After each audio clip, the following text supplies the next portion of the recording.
Bendiciones y shalom a todos, amados hermanos. Vamos entonces hoy nuevamente a compartir la gloriosa y preciosa palabra de nuestro Señor, que es lámpara a nuestros pies y lumbrera a nuestro camino. Se callará la hierba, se marchitará la flor, pero la palabra de Dios permanecerá. Cielo y tierra pasarán, pero la palabra de Dios siempre permanecerá. Qué hermosas palabras, qué hermosos axiomas tan, pero tan interesantísimos e importantísimos de nuestra fe, que no dejan lugar a duda de que ciertamente lo que ha sido impreso en la mente de nuestro Señor para el entendimiento del hombre, para las reglas y regulaciones que el hombre necesita tener para poderse conducir correctamente en la vida, las encontramos en esta gloriosa palabra que es inmutable, una palabra que es absolutamente objetiva, que son los absolutos del Dios Todopoderoso, y ya sabrá usted que todo ser humano necesita vivir no de la relatividad, de los pensamientos que van y vienen a través del secularismo imperante y del status quo que puede estar entronado en un momento determinado de nuestra historia, del capítulo de nuestra historia que estamos viviendo, sino que es necesario que tengamos siempre apego a esos elementos fundacionales de nuestra fe y que además no está a decir que son elementos absolutamente objetivos y, por supuesto, valga la redundancia, absolutos, la gloriosa palabra del Señor. La enseñanza de hoy, pudiéramos decir, casi que es prácticamente una extensión de la enseñanza que tuvimos la semana pasada. Vamos nuevamente a hacer un enfoque directo hacia la importancia de la palabra de Dios en nuestras vidas, hacia la importancia de la palabra de Dios para nuestro peregrinaje de fe y en todo lo que concierne a nuestro sistema de creencias, porque no podemos vivir sin ley. Ningún ser humano en esta vida puede vivir sin ley, ningún ser humano en este planeta puede vivir sin regulamentos, sin regulaciones, sin reglas. Todos somos absolutamente dependientes de cumplir alguna forma de ley que busque, como siempre es el objeto de la ley, que el orden, la disciplina y la justicia se establezca en cada una de las conductas sobre las cuales nosotros procedamos en la vida diaria. Y esto es un poco el hecho y la razón principal, primordial de que siempre estemos atentos a estas realidades, que sabemos que son realidades que trascienden la realidad de este universo, que trascienden lo que nosotros en este mundo podemos encontrar. Por eso la palabra de Dios nunca dejará de ser, siempre permanecerá, y su vigencia es absolutamente eterna. Su vigencia siempre está presente, ya nunca pasa de moda, ya nunca deja de ser. Hoy quiero que compartamos un texto importantísimo dentro de mi evangelio favorito, y tengo que confesarlo. Tengo que confesar que mi evangelio favorito es el evangelio de Juan, por algunas razones que creo yo son más que suficientes, ¿no? Me encanta, ya usted sabrá que cada uno de los evangelios presenta un enfoque distinto acerca de la persona del Mesías. Uno lo presentan como el Hijo de Dios, otro lo presentan como el siervo sufriente, otro como el Rey de los judíos, otro como el Hijo del Hombre. En el caso de Juan tenemos un evangelio donde se encarga el autor sagrado de presentar a través de argumentos muy poderosos, de argumentos muy inteligentemente elaborados, por supuesto bajo la inspiración del Espíritu Santo, y esto es algo que siempre tenemos que decir y nunca podemos pasar el hecho de que todo esto viene gracias a la inspiración del Espíritu Santo. Pero este evangelio en particular, además de no ser uno de los evangelios sinópticos, el único evangelio que no se considera un evangelio sinóptico, no está dentro del conjunto de evangelios que comparten paralelamente la mayor parte de los discursos que recogen acerca del Mesías y también de sus eventos milagrosos, etcétera. De hecho, el Evangelio de Juan solamente presenta 7 milagros de nuestro Señor Jesucristo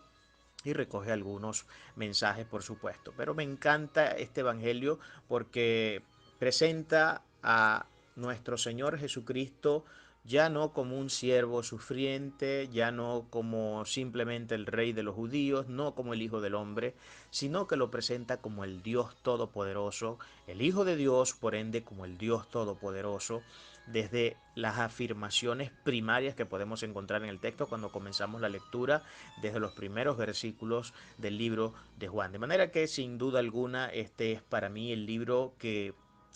resalta quizás los conceptos más importantes acerca de la persona de nuestro Señor Jesucristo, aparte por supuesto del libro que sería el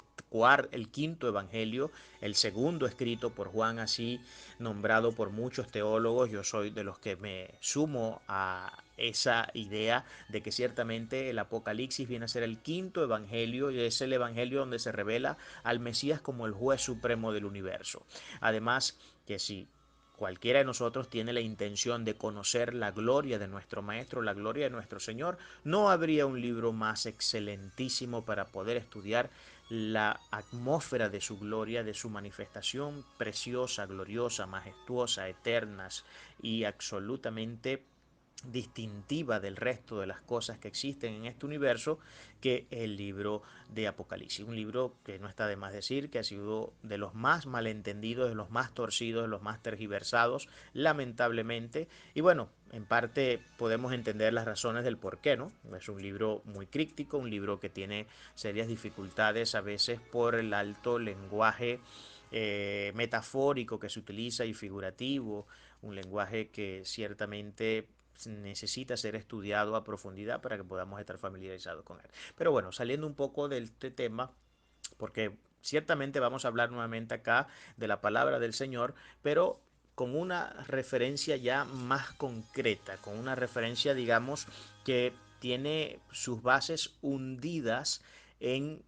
la fuente de su realidad existencial. Y la fuente de la realidad existencial de la palabra del Señor no es otra más que el Señor. La fuente de la realidad existencial de la palabra de nuestro glorioso Señor y Salvador Jesucristo es el mismo, Él es la personificación de la palabra. En el principio era el verbo y el verbo era con Dios y el verbo era Dios. Eso lo dice Juan en el inicio de su libro, en el inicio de su evangelio, un tema absoluto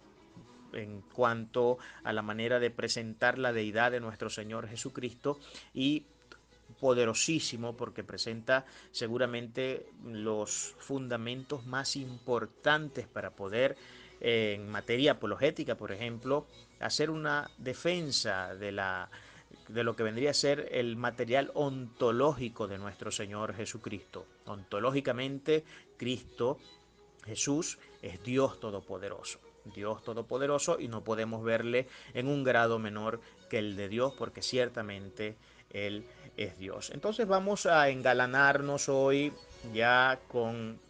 Yo dije la semana pasada que la semana pasada era el último, bueno, sí, la semana pasada tuvimos el último servicio del año, este es el primer servicio del año y creo que no hay mejor manera de empezar el servicio o empezar el año más bien que recordando alguna de las afirmaciones mesiánicas que seguramente van a tener mucho que darnos porque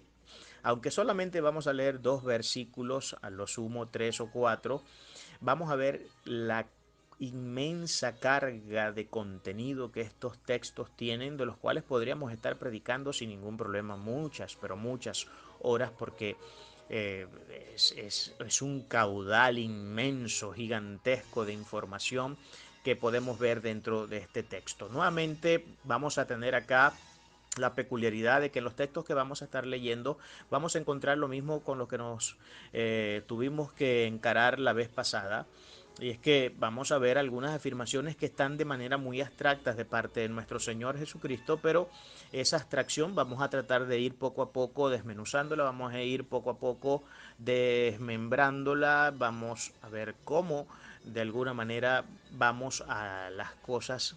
particulares, específicas y más importante de lo que el texto intenta comunicarnos. Sin más preámbulo, vamos a hacer lectura de la palabra del Señor. Vamos a ubicarnos rápidamente en el libro de Juan, como ya lo dije, capítulo 8, y vamos a estar leyendo el versículo 31 y 32. Dice de la siguiente manera la gloriosa palabra del Señor. Juan 8:31. Dijo entonces Jesús a los judíos que habían creído en él: si vosotros permaneciereis en mi palabra, seréis verdaderamente mis discípulos. Versículo 32.